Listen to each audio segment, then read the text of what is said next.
आज हम चौथी प्रश्नावली शुरू कर रहे हैं। दो चरों वाले रैखिक समीकरण, इसमें आगे लिखा हुआ है एवं असमीकाय। तो एवं असमीकाय इसलिए नहीं लिखा कि वो सिलेबस से हटा दिया आपके। एक बात। दूसरी बात ये, इसमें से एक सवाल 6 नंबर का आएगा ग्राफ पेपर का, और कोई और भी सवाल 1 या 2 नंबर का आ सकता है।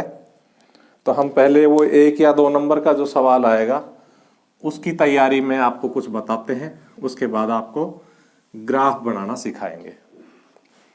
तो सबसे पहले तो इसका मानक रूप देखो। समीकरण आप छठी क्लास से पढ़ना शुरू कर देते हो, और ये 9वीं क्लास में भी एज इट इज है। 9वीं क्लास में भी इसके ग्राफ पेपर पे हल थे, आपने पढ़े हैं, अब 10वीं में दोबारा पढ़ रहे हो।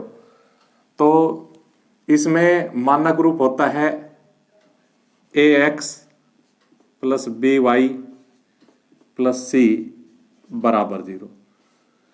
देखो इसमें दो चर है, कौन कौन से? एक तो x और एक y। x चर राशि के गुणांक को a से लिखते हैं, y चर राशि के गुणांक को b से लिखते हैं, और अचर पद को c से लिखते हैं। लेकिन हमारे इस चौथी प्रश्नावली में दो चर वाले रैखिक समीकरणों की युग्मों की बात होगी, क्योंकि जब दो चर हो जाते हैं तो हमें दो ही समीकरण से उनके हल निकाले जाते हैं। इसलिए अब दो समीकरणों का मानक रूप क्या होगा वो देखो। तो युगल रेखाओं के मानक रूप, युगल माने दो समूह में,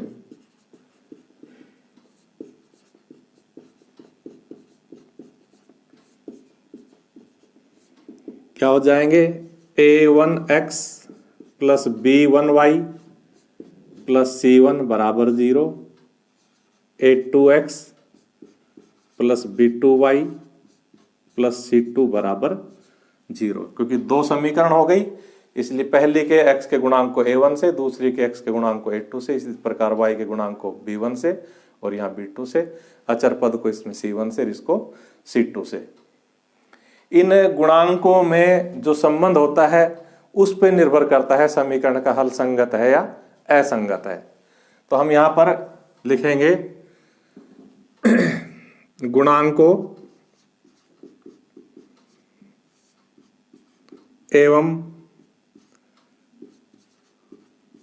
हलों के बीच संबंध।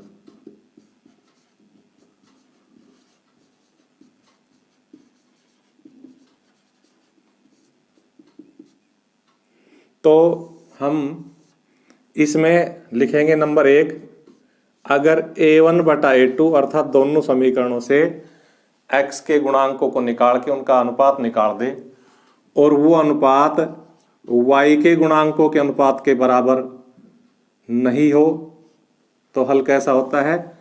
तो हल संगत होता है। संगत का मतलब उसका हल विद्यमान होता है। और संगत हल में हल कैसा होगा? संगत होगा। और संगत हल में और क्या होगा?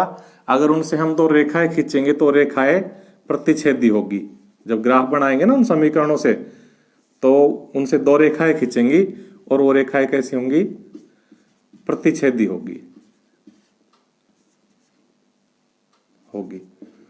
और हल भी संगत हल में दो प्रकार का होता है, अद्वितीय हल और अनंत हल। तो इसमें अद्वितीय हल होगा, अर्थात x का एक मान निकलेगा, उसके साथ y का भी एक ही मान निकलेगा। अद्वितीय का मतलब उसके बराबर कोई दूसरा नहीं होगा। ये नहीं है कि दो समीकरणों को हल किया, एक बार x का मान 5 आ गया, दोबारा कैलकुलेट किया तो 7 आ गया, ऐसा नहीं होगा। 5 आया तो 5 ही आएगा, चाहे किसी भी विधि से हल कर ले, अर्थात वो अद्वितीय होगा। इसी प्रकार y का मान।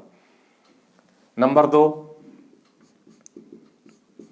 अगर a1 बटा a2 बराबर हो b1 बटा b2 और बराबर हो c1 बटा c2।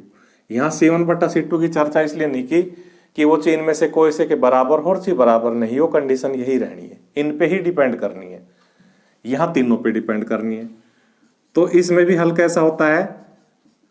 हल संगत होता है। अगर ग्राफ खींचेंगे तो रेखाएं कैसी होंगी? रेखाएं संपाती होगी, अर्थात दोनों रेखा एक दूसरे के ऊपर से गुजरेगी, अर्थात मूल रूप से दोनों समीकरण एक ही होती है। और हल कितने होंगे? अनंत हल होंगे। ये कंडीशन से आपको याद करनी है।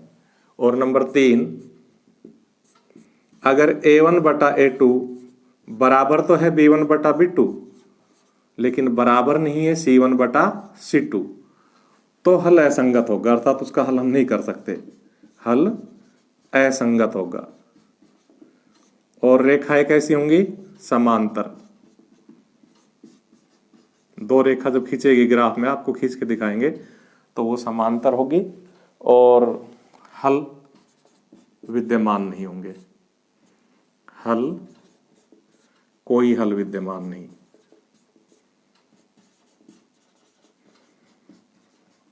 तो अगर कोई 1 नंबर का सवाल या 2 नंबर का सवाल या 3 नंबर का सवाल बनेगा तो यहां से बनेगा, 1-2 क्वेश्चन हम इसके लेंगे। अब देखो 4.1 के 2 सवाल लिए हैं। हम सबसे पहले इनको मानक रूप में लाएंगे। मानक रूप में लाने के लिए 3x माइनस वाई और 2 को इधर लाएंगे, क्योंकि बराबर 0 होना चाहिए मानक रूप में। 6x माइनस 2y और ये 4 इधर लाएंगे तो माइनस बराबर 0। अब हम इनके गुणांक लिखेंगे। देखो A1 x का गुणांक होता है 3, B1 y का गुणांक होता है -1, क्योंकि कुछ भी नहीं है तो 1 है माइनस का, और C1 बराबर -2। इसी प्रकार यहाँ A2 6 x का गुणांक, B2 -2 और C2 -4। अब हम A1 बटा A2 कैलकुलेट करेंगे। तो देखो 3 A1 का मान है, 6 A2 का मान है, कट के 1 बटा 2। अब हम B1 बटा B2 कैलकुलेट करेंगे। B1 का मान -1, B2 का मान -2, माइनस से माइनस कट जाएगा और 1 बटा 2। अब हम C1 बटा C2 कैलकुलेट करेंगे। -2 बटा -4, यहां भी माइनस से माइनस कट जाएगा, 2 1 कम 2 और 2 दूनी 4। क्या निष्कर्ष निकला? निष्कर्ष निकला कि A1 बटा A2 भी 1 बटा 2 है, B1 बटा B2 भी 1 बटा 2 है, C1 बटा C2 भी 1 बटा 2 है, अर्थात ये तीनों बराबर है। A1 बटा A2 बराबर B1 बटा B2 बराबर C1 बटा C2। लिखेंगे इम्प्लाइज संगत हल है। हमसे उसने पूछा है कि कैसा हल है।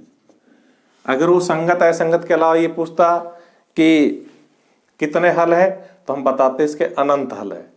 अगर वो हमसे पूछे कि बिना ग्राफ बनाए बताओ रेखाएं कैसी होंगी, तो हम कहेंगे रेखाएं संपाती होंगी। ये तीनों गुण मैंने अभी लिखवाए हैं कि अगर ये कंडीशन आए तो कौन कौन से 3 गुण होंगे? संगत हल होंगे, अनंत हल होंगे और रेखाएं संपाती होगी। संपाती का मतलब एक रेखा के ऊपर से दूसरी होगी। तो हमारा ये सॉल्यूशन हुआ।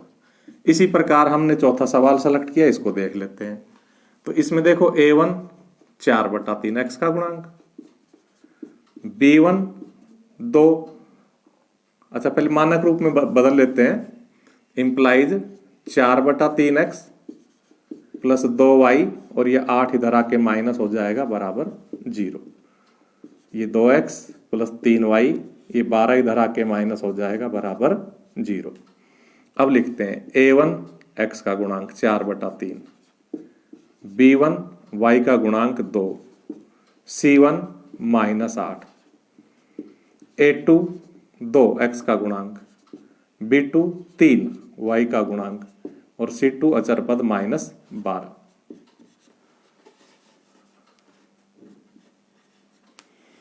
अब हम A1 बटा A2 कैलकुलेट करेंगे। तो देखो यहां से 4 बटा 3 और बटा B2 का मतलब इस 3 से ही गुणा, नीचे वाली संख्या से गुणा करते जब हम भाग देते किसी का, तो गुणा 2। देखो 2 से कट जाएगा, 2 दूनी 4, क्या आएगा 2 बटा 3। C1 बटा C2, तो देखो C1 का मान -8 हो, पहले B1 बटा B2 कैलकुलेट कर लेते हैं, बीच में रह गया। तो कितना है -8 बटा 3 बराबर -8 बटा 3। अब यहां C1 बटा C2 कैलकुलेट करने की जरूरत नहीं है, क्योंकि ये दोनों बराबर नहीं है। तो पहला जो मैंने पहली कंडीशन लिखवाई थी वो आ गई। तो हम क्या लिखेंगे, यहाँ C1 बटा C2 जब भी कैलकुलेट करते हैं जब ये दोनों बराबर आ जाए। अगर ये दोनों बराबर ही नहीं आए तो फिर इसकी जरूरत ही नहीं पड़ती है। तो यहाँ ये दोनों बराबर नहीं आए तो हम क्या लिखेंगे, इंप्लाइज A1 बटा A2 बराबर नहीं है B1 बटा B2, इम्प्लाइज संगत हल है।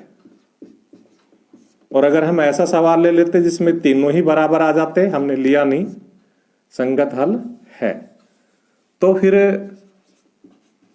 यहां लिख देते कि भाई संगत हल नहीं है, अगर ये तीनों ही बराबर आ जाते तो।